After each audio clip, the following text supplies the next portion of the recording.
Dashain guys, good morning सबैजनालाई welcome छ मेरो न्यू भ्लगमा। गाइज अलिकति मेरो स्वर भाषेको छ कि प्लिज इग्नोर है। बोलीलाई त इग्नोर नगर्नु, फेरि कसरी भ्लग हेर्नुहुन्छ? पुरै भ्लग त बोलीले नै बनेको छ।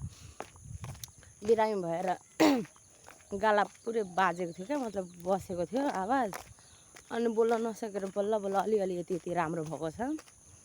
अनि म चाहिँ यति बिहानै यति राम्ररी भएर कहाँ जाँदैछु? दसैँ हो नि त गाइज, जाँदैछु अब उता दसैँमा टिका लाउनलाई। म चाहिँ अहिले धरानमा छु गाइज। हम अभी आ गए हैं धरान में टिका लाउन एक बिहानै। किन आए भनेपछि कामसाम सघाइदिनुपर्छ नि त, एक्लै हुनुहुन्छ, त्यही भएर काम सघाइदिनुपर्छ गाइज। फेरि आज कता कता जान्छु, कति ठाउँ म सब देखाउँछु ल गाइज। अल्छी लाग्दैछ न, उता पूजा गर्न उता जानुभएको छ क्या अर्को घर, अनि अहिले घरमा कोही पनि छैन, सुनसान, हम अकेले है घर में। अल्छी लाग्दैछ, केही पनि नगर्नु। आवाज भाँसिएर गाइज के गर्नु हो भगवान्, बिरामी निको हुँदैन यार मेरो, क्या गरे हम। साथीहरू मलाई नि अनुकर घरमा केही पनि सुच्दैन त, के कहाँ राखेको छ के कहाँ राखेको छ। वा चुइल हेर्नु न यहाँ, फेरिहरूको यस्तो चुइल हुन्छ। छ्या, हामी त कस्तो टेरगर बनाउँछ, टेरगर। बियर दन्काइदिएको यार, दन्काइदिएको छ, हामीले होइन, अरू मान्छेले दन्काइदिएको छ। कहाँ जानु नजानु, के गर्नु नगर्नु, के पनि सोच्दैन मलाई। नाली हात छोडिदिएको मेरो काजेर ढेक्रेको के गर्नु नगर्नु मलाई केही पनि फुरेकै छैन गाइज, क्या गरे हम। अन्त झुम्का जानुपर्छ अहिले एकछिनमा, झुम्का जानुपर्छ, कता कता जानुपर्छ टिका लगाउनु, दक्षिणा थाप्न guys. Guys this is my final look भनेर भन्दिनँ म, मेरो त यति त अगाडि नै हेर्नुभएको थियो। म अघि फाइनल लुक हेराउँछु भनेको थिएँ, भुतियाइहालेँ। मुख त कस्तो आएको होला यार मेरो, देखिए यो कुर्ता चाहिँ मैले त्यहीँबाट ल्याएको है, म जहाँ काम गर्छु नि त्यहीँबाट ल्याएको। यदि कसैले मन परेमा सम्पर्क गर्नुहोला, राम्रो छ, सुहाएको छ नि होइन। यो चाहिँ मेरो गिफ्ट है, आजकल एकदम गिफ्ट आउन थालेको छ यार मलाई, सुहाएको छ नि होइन। यो कुर्ता चाहिँ मैले त्यहीँबाट ल्याएको है, त्यति चाहिँ अगाडि नै देखाएको थिएँ, बिर्सिहालेको थिएँ कि म आफ्नो फुल लुक पनि मलाई देखाउनु छ भनेर गाइज। त्यहाँ चाहिँ पूजा गर्नुभएको छ देउतालाई, कतिखेर आउनुहुन्छ कतिखेर, अनि मान्छेहरू पाहुनाहरू आउँछ, खानासाना खुवाइदिनुपर्छ नि त, त्यही भएर म सबेरै आएको छु, म त आउँदिनँ थिएँ। अनि यहाँ लगाएर अनि त्यसपछि उता झुम्का जानुपर्छ। मलाई त कस्तो अल्छी लागिसक्यो छ, कति घन्टा लागेको पूजा गर्नलाई पनि, पूजा गर्न जानुभएको छ, अहिलेसम्म आउनुभएको छ, दिक्क लगायो म चाहिँ। यति राम्रो भएको पनि केही फाइदा छैन यार, कसैले हेर्दैन पनि, यति राम्रो भएको छु।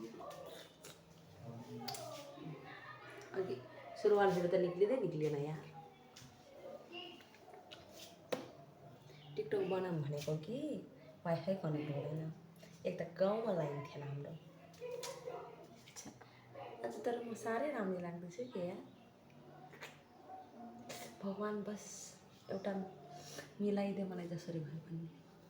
यति राम्रो भएको त केही फाइदा नै छैन यार, कसैले हेरेर वा मेरो म्याडमजी यति राम्रो भन्ने मान्छे नै नभएपछि यति राम्रो भएको के फाइदा होइन गाइज। कोही हमें भी पटा लो, किन फाल्नु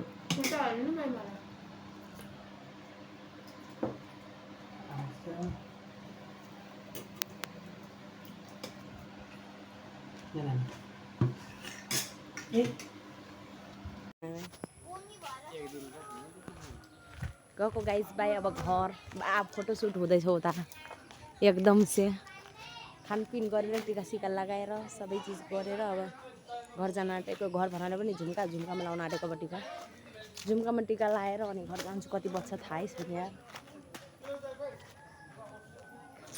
कति राम्रो हो आज म। तर मलाई यो कुर्ताले ओभर सुहाएको छ नि गाइस, थाहा छ तपाईँहरूलाई। मेरो पनि यस्तै धरानमा घर भइदिएको भए कसको बाउको के जान्थ्यो। यहाँ त फोटोसुट भइरहेछ, यता म छु गाइस।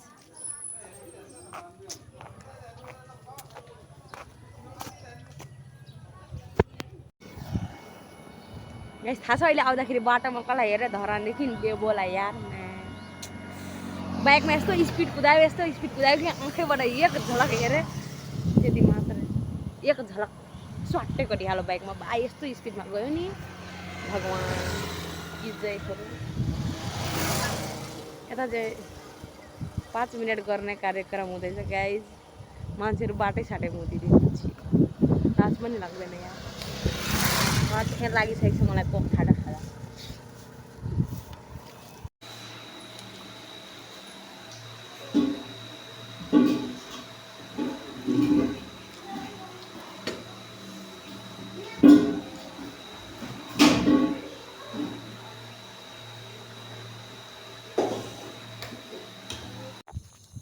साथीहरू पैदल यात्रा हाम्रो घर जाने कार्यक्रम हुँदैछ।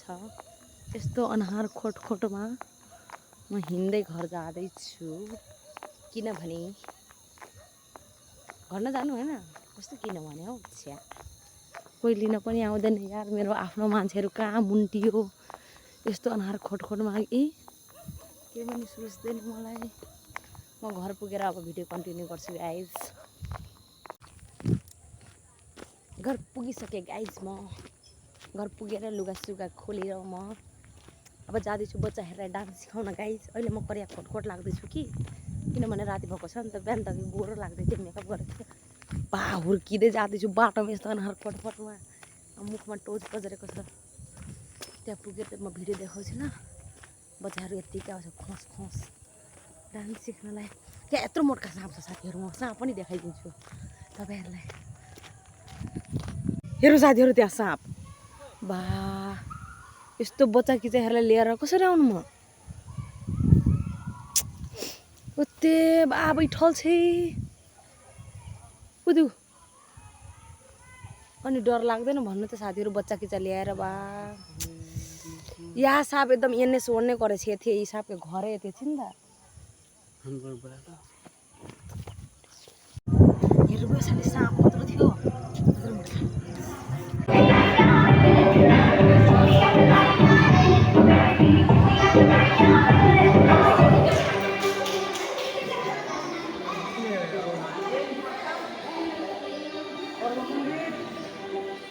Hello guys.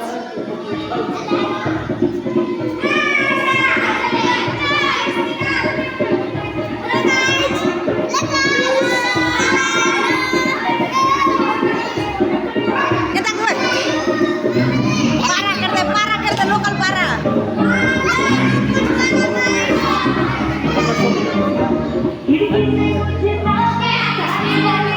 डान्स हेर्नु गाइज। मैले सिकाएको सबै यो डान्स। बल्ल बल्ल आए गाइज डान्स सिकाएर। के भन्नु मेरो हालत। डान्स सिकाएर सबै पसिनै पसिना भएर लुगा चेन्ज गरेको होइन। अहिले टाइम कति रहेछ सानमै घडी हेरेर त घडी त एकदम छ मर्लाही घडी। अहिले यस्तै 10:30 बज्दै होला। ढिलो नै आउँछु अहिले। अब तिहार आउन आँटिसकेको छ नि त। डान्स सिकाउनको लागि टाइम छैन, किनभने म ड्युटी जान्छु। ड्युटीदेखि त ढिलै आउँछु, 7 साढे 7 बज्छ। अनि टाइममै सिकाउनु पाइँदैन। सानो सानो बच्चा आउँछ नि, छिटै घर पठाउनु पर्छ नि त। कति हावा चलेको भगवान्। अब म चाहिँ केही पनि गर्दिनँ। अब ब्लग इन गर्छु गाइज, किनभने भोलि बिहान फेरि ड्युटी जानुपर्छ होला सायद मलाई, मेबी। त्यति त थाहा छैन, किनकि मलाई अब जानु मन लागेको छैन। मासु भात त्यति घिच्यो एकदम कोर्नी भएको छु त। अब भोलि जानु मन लाग्दैन। दुईवटा मन लागेको छ, के गरौँ नगरौँ, के गरौँ नगरौँ। भोलि नै थाहा हुन्छ गाइज। म चाहिँ आजको भ्लग इन गर्न चाहन्छु। प्लिज गाइज सबैजनाले लाइक कमेन्ट सेयर सब्सक्राइब सबै चिज गरिदिनु होला। Bye bye guys, love you all.